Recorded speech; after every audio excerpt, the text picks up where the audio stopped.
함께 따라 하실까요? 끝까지 견고하게 하시리라. 네. 오늘은 견고한 성전이라는 제목을 가지고 우리 함께 하나님의 말씀을 좀 나누려고 해요. 성경을 읽을 때 뭐가 이렇게 쓴 사람의 마음 상태가 보일 수가 있잖아요. 그렇죠? 이 사람이 어떤 마음으로 썼다. 그게 이제 말투에서 되게 드러나거든요. 근데 이제 사도 바울이 고린도 교회를 향해서 이제 쓸 때 아직도 너무 다툼도 많고 아직 미성숙한 것도 너무 많고 정말 믿음으로 견고하게 서야 하는데 아직 부족한 게 참 많이 보이는 거예요. 그래서 우리가 이제 자녀들을 정말 사랑하는 자녀들을 바라볼 때 말이에요. 이제 너무 애면 그냥 놔두죠. 그렇죠? 너무 애는 놔두잖아요. 근데 내 새끼면 뭐라 하죠. 내 새끼니까 놔두나요? 아니잖아요. 정말 내 사랑하는 자식이니까 야, 너 지금 몇 살이냐? 너 지금 몇 학년이야? 정신 좀 똑바로 좀 차려. 이렇게 얘기할 때가 있단 말이에요. 근데 고린도전서를 이렇게 보는데 딱 그 느낌이 나는 거예요. 16절 말씀을 앞뒤 이렇게 제가 노란색 칠한 거 있죠? 거기 한번 그것만 따서 읽어볼까요? 시작. 너희는 알지 못하느냐. 그러니까 중간 똑 떼놓고 딱 보면 뭐라 그러냐면 야, 너 아직도 모르냐? 그거예요. 너 아직도 모르냐? 이게 뭘 모르냐는 거예요. 우리가 지금 사는 그리스도인들도 참 많아요. 왜냐하면 이 고린도 지역이 어떤 것인지 늘 기억하고 있어야 합니다. 고린도 지역은 그 아테네를 중심으로 해서 그 아테네 바로 옆 동네잖아요. 그 그리스의 가장 중요한 도시 중에 하나였는데 그리스에서 가장 음란한 도시 중에 하나였다고요. 그러니까 가장 악하고 가장 음란하고 그냥 가장 세상 것으로 가득 차 있는 동네에 하나님의 교회가 우뚝 섰단 말이에요. 그런데 내가 교회를 다니고 있는데 여전히 시선은 어디를 향해 있는 거냐면 여전히 그냥 늘 살았던 그 관습 계속 쾌락, 돈, 거울 보면 외모, 뭐 그냥 그것만 보는 거야. 성공하냐? 오르락내리락 하는 거 있죠? 주식도 오르락내리락하고 코인도 오르락내리락하고 그 당시 뭐 없었겠습니까? 요즘은 맨날 부동산 떨어진다 올라간다 뭐 혼날 그러고 나오니까 제가 마음이 너무 안 좋아요. 나는 언제 포항으로 올 수 있을 것인가? 주님 나를 보내셔서. 근데 이게 뭐 오르락내리락 뭐 계속 하니까 계속 우리의 시선이요. 계속 엉뚱한 데를 향해 뺏기는 거예요. 계속 뺏기는 거예요. 너무 많이 뺏기고 살고 있어요. 근데 이게요.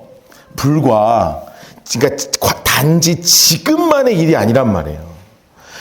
인간이 태어나면서부터 끝까지 늘 우리의 시선은요 계속 흔들려 왔어요. 교회 안에 있어도 늘 흔들려 왔단 말이에요. 이번에 우리가 수련회 가서 첫날 우리 그 말씀을 듣는데 첫날에 누구 얘기를 하냐면 아브라함과 롯의 이야기를 하더라고요. 그런데 제가 그 설교를 들으면서 너무 좋았어요. 왜냐하면 아브라함 아니고 라블람일 때예요. 아브라함이 롯을 데리고 이제 지역에 가서 있는데 양들이 겹치니까 막 자기 종들끼리 싸우는 거예요. 여기 이 목초지 내가 먹고 저 목초지 내가 먹고 뭐 막 양들끼리 이제 너무 서로 먹으니까 싸우는 거죠. 사실은 제가 제일 키우고 싶은 것 중에 하나가 양이거든요. 제가 언젠간 한번 양을 키울 마음이 있습니다. 네, 저희 집 양 보러 오세요. 네, 그래서 양지훈하고 사는 건 아니지만 네, 웃자고 하는 얘기예요. 웃어주세요. 그래서 이 양들끼리 너무 싸우니까 아브라함이 롯 데리고 얘기하는 거예요. 야, 우리끼리 이거 가지고 왜 싸우냐, 친척끼리. 너 내 진짜 사랑하는 조카인데 너 때문에 이것 때문에 싸우면 되겠냐? 가. 너가 오른쪽이라 그러면 내가 왼쪽 가고 너가 왼쪽이라 그러면 내가 오른쪽 갈게. 자, 기회가 왔죠. 그러면 여러분 사실 죄송하다고 하는 게 인지상정 아니겠습니까? 죄송합니다. 삼촌 죄송합니다. 제가 그냥 잘 한번 타들어 볼게요. 그런데요 롯이 그런 얘기 하지 않아요. 이렇게 얘기해요. 자, 창세기 13장 9절과 10절 말씀 보면 이렇게 되어 있습니다. 내 앞에 온 땅에 있지 않냐 나를 떠나. 네가 좌하면 내가 우하고 내가 우하면 내가 좌할게. 근데 이때 롯의 반응을 보시면 다 우리가 살아가는 시대랑 너무 비슷해요. 보세요. 이때 롯이 눈을 들어 요단 지역을 바라봤어요. 소알부터 소알까지 온 땅의 물이 넉넉하니 여호와께서 소돔과 고모라를 멸하시기 전이었으므로 여호와의 동상 같고 애굽 땅과 같았다는 거예요. 근데 여러분, 이거 우리가 잘 알아야 됩니다. 소돔과 고모라는 어떤 도시였습니까? 그 당시 최고로 나쁜 도시였죠. 그럼 롯이 몰랐겠냔 말이에요.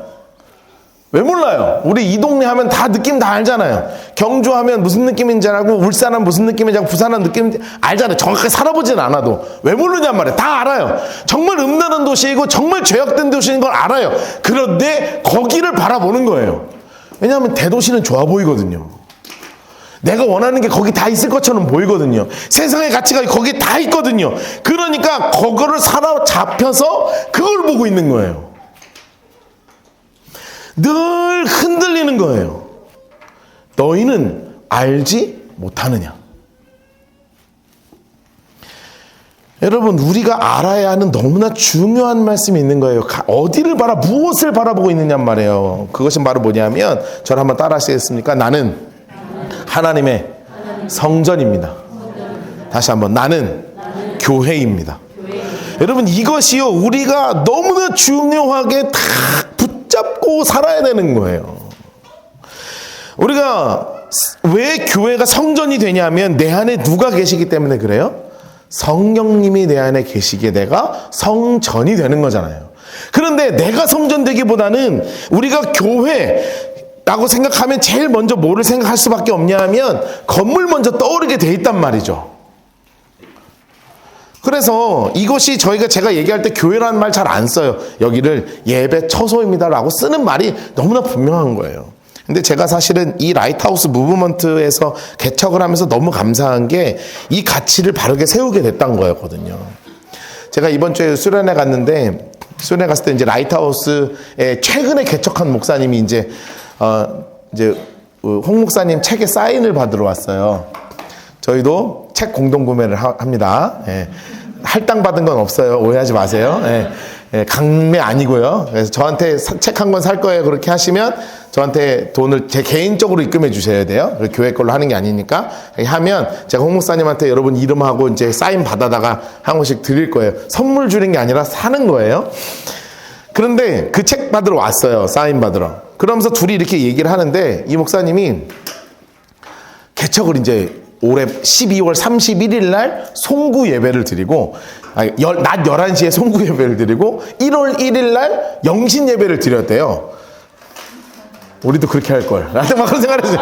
송구를 하여튼 근데 예배를 하여튼 2번 어차피 드린 거니까 낮에 2번을 드린 거예요. 토요일, 일요일. 그러면서 이제 교회가 시작됐거든요. 그런데 큰 교회 출신이에요. 그러니까 거기 모교회가 아주 커요. 막 뭐 큰 성전이 2군데나 있는 어마어마한 대형 교회예요. 그 교회 출신으로 이제 나오니까 이 목사님을 참 좋아하는 사람들이 이제 이 목사님과 같이 신앙생활을 하고 싶어서 이제 왔잖아요. 그래서 이제 1월이잖아요. 2월 됐잖아요. 1월 한 달 동안 무슨 일들이 있었냐면, 목사님, 우리가 어느 교회 출신인데 이런 데서 예배를 드릴 수 있습니까? 왜냐하면 거기는 이제 뭐 갤러리 같은 것도 빌리고 뭐 어디 학원 빌리고 그래서 지금 예배 드리고 있거든요. 한번 오십시오. 그러더래요. 그래서 오라니까 갔더니 뭐를 보여주냐면 95평짜리를 보여주는 거예요. 야, 월세가 너무너무 저렴해요. 650만 원. 그런데 뭐 직분은 제가 모르겠습니다. 그 성도님이 뭐라 그러냐면, 합시다. 제가 할 테니까 합시다. 흔들려요, 안 흔들려요? 나는 그렇게 흔들린 적이 없어요. 왜냐하면 누구도 나한테 제안한 적이 없어. 왜 나는 그런 제안을 안 해주는지 몰라요? 나는 해주면 나 흔들릴 자신이 있는데 왜 나한테 그런 걸 안 해줬나 몰라. 아무도 그런 걸 해준 적이 없어요. 근데 그 목사님 얼마나 목회를 잘했으면, 내가 좀 요즘 그런 생각이 많이 들어요. 그런데 그 목사님이 흔들리더라는 거예요. 그런데 거기서 어떻게 안 흔들리겠어요, 인간인데. 근데 집에 오는 길에 가만히 기도하는데 하나님 주신 마음이, 뭐가 교회지? 내가 라이트하우스 무브먼트를 만나서 건물이 교회가 아니고 사람이 교회라는 이 가치관이 세워지는데, 이거 흔들리면 안 되지 않나? 하는 마음이 갑자기 쏙 들어오더라는 거예요. 근데 제가 거기에 대해서 응원의 메시지를 보냈어요. 왜냐하면 이찬수 목사님 설교를 예전 설교를 듣는데 이찬수 목사님 설교 중에 참 좋은 게 참 많아요. 근데 그때 무슨 말씀을 하셨냐면 오카는 목사님이 이찬수 목사님한테 너 가서 개척 좀 해라 할 때 분당의 상가 2층을 막 돌아보고 있었어요. 뭐 그래봐야 그때는 뭐 지금이 엄청 큰 교회 됐지만 그때는 몇 명 모일지도 모르니까 막 알아보고 있었는데 알아보는 첫날 3,000명이나 되는 교회에서 연락이 온 거예요. 당신을 목사님 이찬수 목사님 우리 교회 담임 목사님으로 저희가 청빙하겠습니다. 그냥 오십시오. 야, 하여튼 나 빼고는 다 그런 연락이 가는 것 같은데 3,000명 교회에서 담임 목사님 오십시오. 그런데 흔들려요 안 흔들려요? 어떻게 안 흔들려 이게? 안 흔들리면 사람이 아니지. 흔들리더라는 거예요. 그런데 사모님이 역시 아내를 잘 만나야 됩니다. 여자 말에 대부분 옳은 경우들이 많아요. 사모님이 탁 쳐다보더니 뭐라 그랬냐면 시험이네. 하나님이 목사님이 진짜 개척할지 안 할지를 하시는 하나님의 시험이네. 야, 그 말 듣고 어떻게 가요? 그래서 계속 상가를 알아봐서 지금 개척하고 지금은 뭐 한국교회 정말 큰 영향력 있는 교회가 되었죠. 여러분 이 의미가 무엇이냐 하면 내가 먼저 교회가 되지 않으면 교회 건물이 무슨 소용이 있겠느냐 말이에요. 내가 하나님의 교회로 먼저 서지 않으면 정말 멋진 예배당이 무슨 소용이 있겠냔 말이에요. 우리가 드렸던 예배당 기억하시잖아요.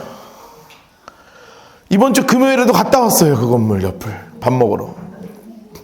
여전히 혼란스러워요. 너무너무 혼란스러워요. 여전히 입구에서 담배 피고 있고 막 흥청망청하고 있는 그 모습이 너무나 힘들더라고요. 다시 가도. 그런데 우리가 그곳에서 훈련받고 배운 게 있잖아요. 이런 공간에서조차 하나님께 예배드릴 수 있다면 내가 진짜 교회로 서는 건 아닌가? 여러분 너희가 하나님의 성전이라고 얘기하고 있어요. 복수가 단수가 되는 거예요. 우리 각자가 하나님 앞에 교회로 온전하게 서야 이곳이 하나님이 거룩한 예배드리는 예배 장소이고 여러분 각자가 하나님의 성전으로 바로 서는 것이 하나님의 가장 큰 기쁨이라는 것을 오늘 우리 고린도전서에서 우리에게 가르쳐주고 있는 거죠. 그러면 내가 교회로 세워지는 게 바로 뭐냐 이거예요. 17절 한번 읽어봅시다. 17절 같이 한번 읽어봅시다. 17절 시작. 누구든지 하나님의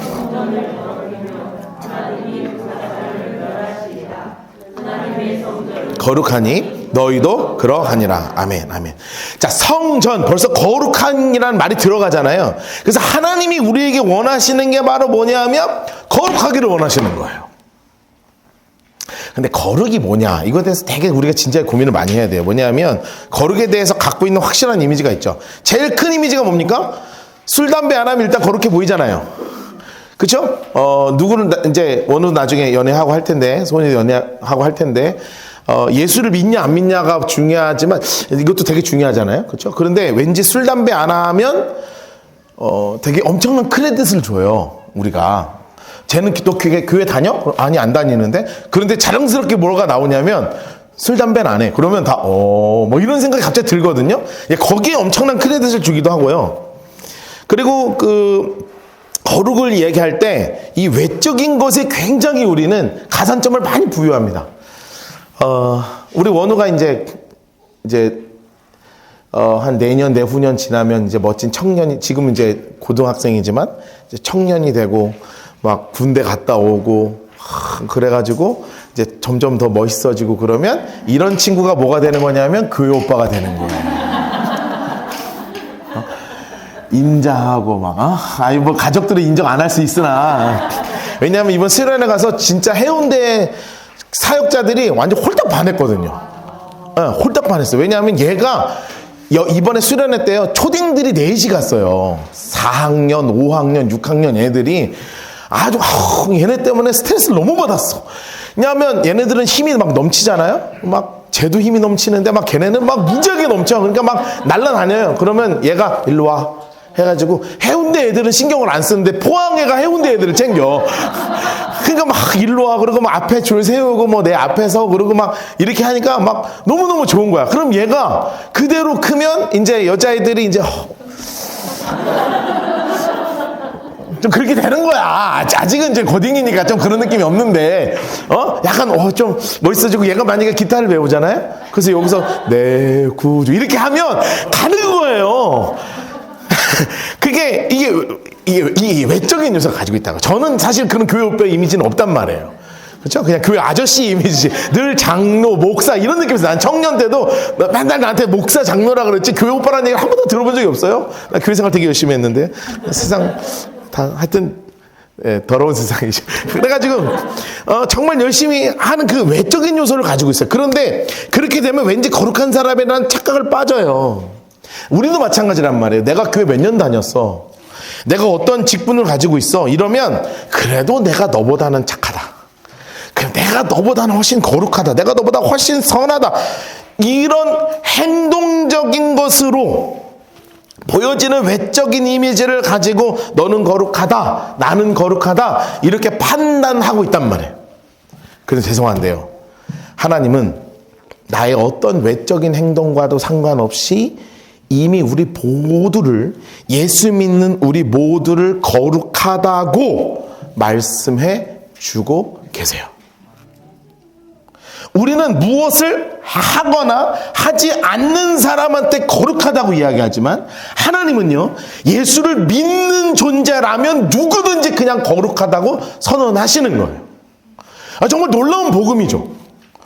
주님께서 요한복음 15장 3절에 이렇게 말씀하셨어요. 너희는 내가 일러준 말로 이미 깨끗해졌다. 사람은 행동의 중심을 두지만 하나님은 행동의 중심을 두지 않아요. 물론 우리가 점점 주님의 모습을 닮아가길 원하는 것은 우리 주님의 마음입니다. 그런데 누구는요, 좀 거친 사람이 있잖아요. 엄청 거친 사람이 있잖아요. 왜냐하면 각자 하나님이 주신 캐릭터가 다 있어요. 각자 성품이 다 달라요. 누구는 욕을 조금 잘하는 사람이 있어요. 있어요. 그냥 막 입만 열면 막 욕을 잘하는 사람이 있어요. 괜찮아요. 어떤 사람은 그냥 한없이 막 눈물이 엄청나게 많은 사람이 있어요. 제가 이번에 무슨 수련회 가니까 할 얘기가 참 많아. 가니까 바이올린 하는 여자 있었거든요. 되게 좋아요. 댄스 올린한다고 막 바이올린 치면서 춤춰요. 막 예쁜 애가 막 바이올린 하면서 춤추거든요. 그래서 제가 바로 유튜브 구독을 눌렀죠. 근데 막 하는데 그 친구는 한 곡 끝나면 울어. 막 이거 흔들면 감동이래. 막 노래 불러주면 감동이래. 막 지 혼자 간증하다 감동이래. 막 한 시간 동안 지 혼자 울다 끝났어요. 막 혼자 막. 그럼 그거 어떻게 할 거야? 그럼 뭐 그렇게 울면 거룩하고 안 울면 안 거룩합니까? 요즘에 굉장히 이성적인 사람들 있잖아요. 아무리 주여 외쳐도 절대 눈물 한 방울 안 나는 사람도 있단 말이에요. 그럼 그 사람은 안 거룩한 거냔 말이에요. 제가 이번 주 내내 울었거든요. 월요일 날 얘네 때문에 울어. 화요일 날 얘네 뒷모습 보고 울어, 앞모습 보고 울어. 하여튼 막 첫날, 둘째 날 울고요. 뭐 하여튼 이번 주 진짜 기쁜 소식이 있었어요. 얘기해도 돼? 혜진 자매가요, 목요일 날 저한테 연락이 왔어요. 수치가 0으로 떨어져야 되는데 0으로 떨어졌다는 거예요. 세상에. 여러분, 정말 어디서 제가 그 소식을 들었냐면 집으로 가는 고속버스 안에서 제가 그 소식을 들었어요. 너무 울었어요. 막 눈물을 막 줄줄 흘린 거예요. 제가 그랬더니 버스 아저씨가 나를 거울로 계속 쳐다보더라고요. 분명히 제가 그래서 혜진 성도한테 뭐라고 했냐면, 이거 좀 안 된다, 이거 자꾸 나를 울게 하지 마라. 나를 이별한 사람인 줄 알겠다. 뭐 버스 타고 헤어지는 그런 사람 느낌 나잖아요. 혼자 버스 타고 막 울고 있으니까 아내한테 너무 기뻐서, 여보 수치가 0이래. 그런데 아내가 뭐라고 하냐, 울어? 그러더라고. 그럼 어떻게 안 울어? 막 이러면서 그랬단 말이에요. 막 계속 울었어. 하여튼 금요일에 속상한 일이 하나 있었거든요. 그래서 막 그것 때문에 또 막 가슴이 얼마나 일주일 내내 다 울었단 말이에요. 그런데 여러분 중에 일주일 내내 안 우는 사람들 많잖아요. 그럼 문제 되는 거란 말이에요. 아니, 하나님이 각자 주신 성향이 다 달라요. 누구는 조금 더 죄된 걸 좋아하는 사람이 있어요. 누구는 완전히 그런 걸 너무 극혐하는 사람들이 있어요. 각자 다 괜찮아요. 우리 안에 주님이 알려주시는 건 뭐냐 하면, 내 행동과 상관할 것 없이 내가 주님을 향한 믿음이 온전하게 서 있으면, 비록 작은 행동이 우리가 생각할 때는 거룩해 보이지 않은 행동일지라도 하나님은 그냥 우리 존재 자체를 거룩하다고 인정하고 계신단 말이에요. 여러분, 이것을 붙잡고 살아가실 주님의 이름으로 축복합니다. 그러면 이 거룩이 점점 더 진보해야 되잖아요. 그냥 거룩이 오늘 내 이 모습대로 그냥 살아가야 되겠다가 아니라 점점 주님을 닮은 모습으로 점점 우리의 거룩함이 더 커져야 되는 것만은 분명하죠. 나는 이러니까 나를 포기할 수는 없잖아요. 주님 기뻐하시는 사람이 돼야죠. 그럼 어떻게 되느냐? 정말 중요한 포인트가 있어요. 두 가지 포인트가 있습니다. 첫 번째는 뭐냐면 다윗이 참 교회 오빠의 전형 아니겠습니까? 가장 완전하고 성경에도 하나님의 마음에 가장 합한 사람이고 뭐 이런 사람이잖아요. 가장 완전해 보이는 사람.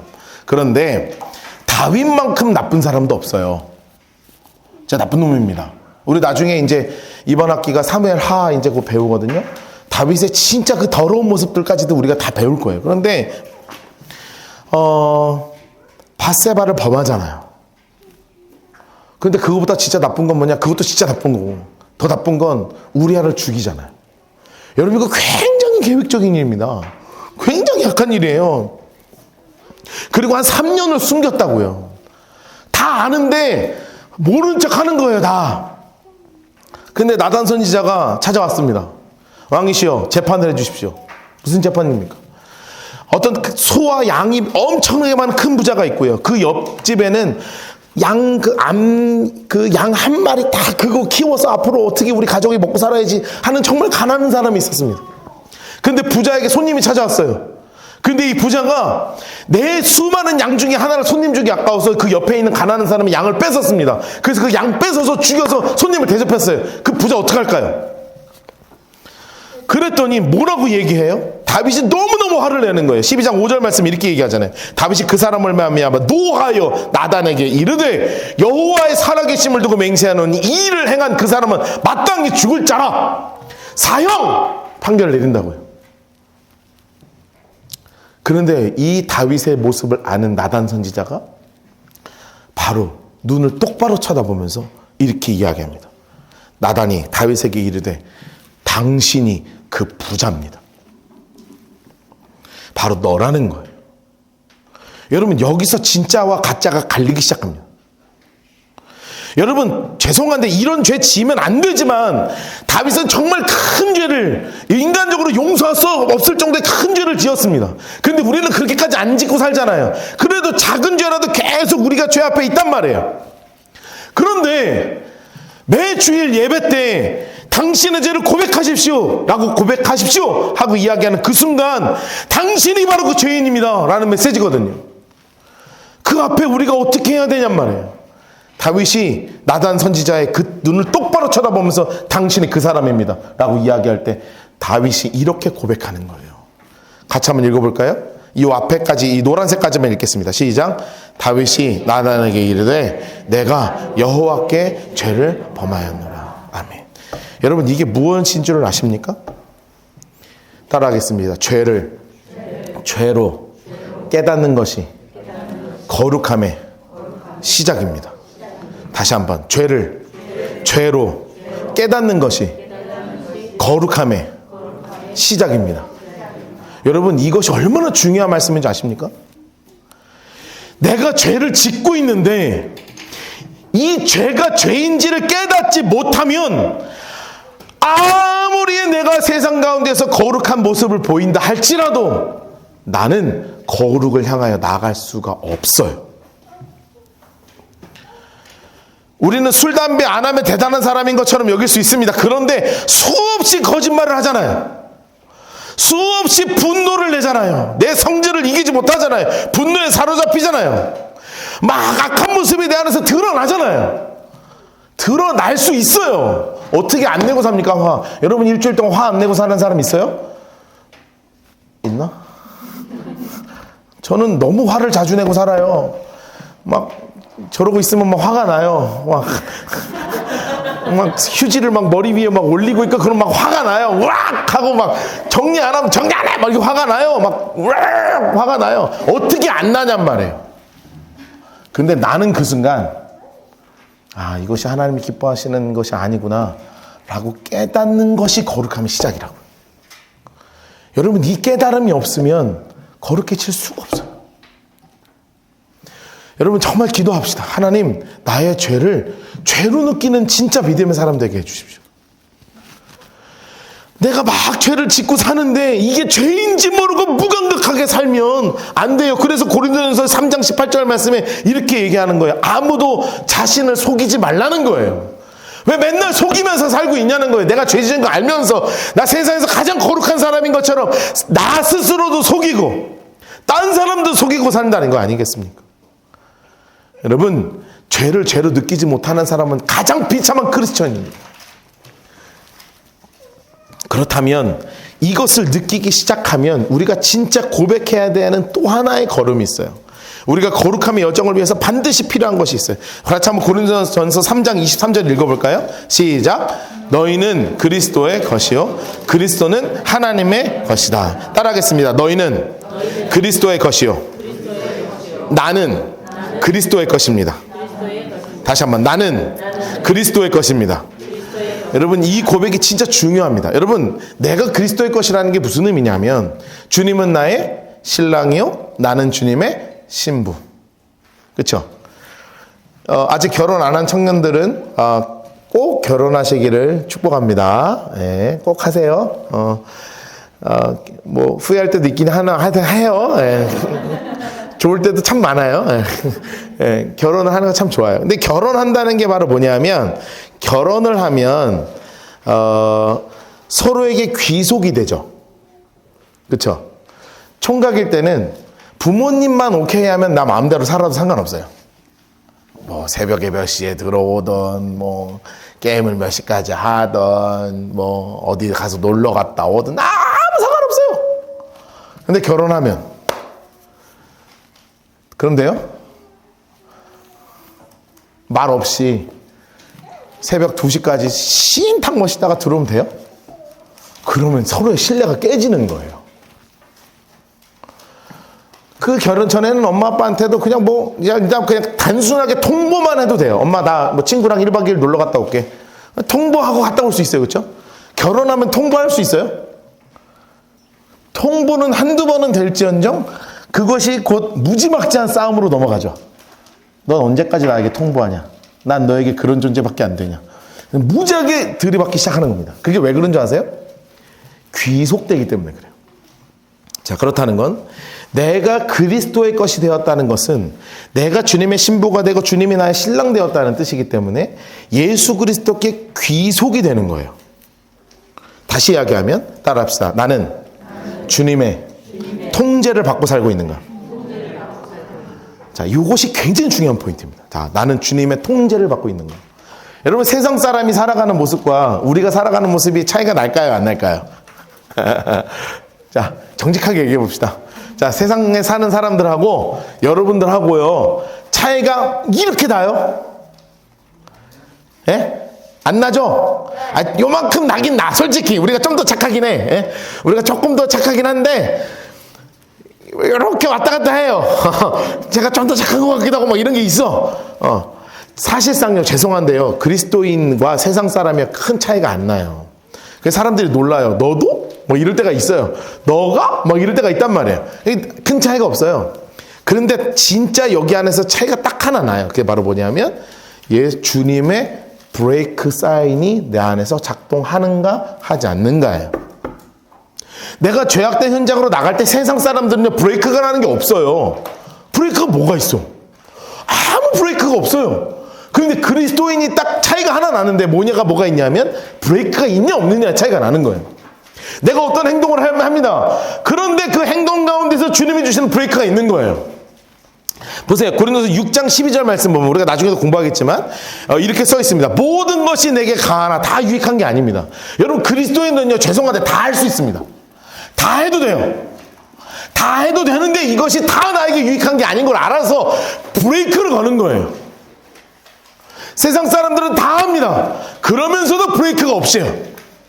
근데 우리는 다 할 수 있어요. 그런데 브레이크를 걸면서 사는 거예요. 왜요? 주님이 기뻐하시는 삶이 무엇인지를 알기 때문에 그래요. 여러분, 기억하십시오. 나는 주님의 통제를 받고 있는 사람인가? 여러분, 이 통제가 진정한 자유이고 이 통제가 진정한 행복이라는 것을 잊지 말기를 주님의 이름으로 축복합니다. 여러분, 그러면 말씀을 정리하죠. 우리가 견고한 성전으로 주님께 서기 위해서 내가 진짜 먼저 교회가 되어야 하는데, 내가 먼저 교회가 된다는 것은 거룩하게 산다는 의미입니다. 거룩한 것은 외적인 것을 의미하는 게 아니에요. 우리 주님이 이미 우리를 완전한 자유와 우리를 완전한 거룩함으로 이미 선언해 주셨습니다. 그러면 내가 이것이 죄인지를 깨닫는 사람인가? 내가 한 이 행동이 하나님이 기뻐하지 않는 죄라는 것을 깨닫는 사람인가 아닌가 해서부터 여기서부터 결판이 나는 거예요. 그리고 나면 브레이크가 걸리는 사람인가? 여기서부터 앞으로 더 나을 것인가 말 것인가가 드러나는 거예요. 여러분이 브레이크를 해주는 유일한 것이 있습니다. 디모데전서 4장 6절 5절 말씀을 같이 한번 읽을까요? 시작. 하나님의 말씀과 기도로 거룩하여 짐이라. 아멘. 여러분, 우리의 유일한 브레이크가 여기 있죠. 말씀 가운데 거해야 브레이크가 생겨요. 기도해야 브레이크가 생겨요. 아무리 좋은 차라도 브레이크 없으면 죽는 거예요. 여러분의 삶에 말씀과 기도로 브레이크가 진짜 걸려서 하나님이 기뻐하시는 믿음의 삶을 살아가는 우리 모두가 되기를 주님의 이름으로 축복합니다. 우리 함께 찬양하면서 기도하도록 하겠습니다.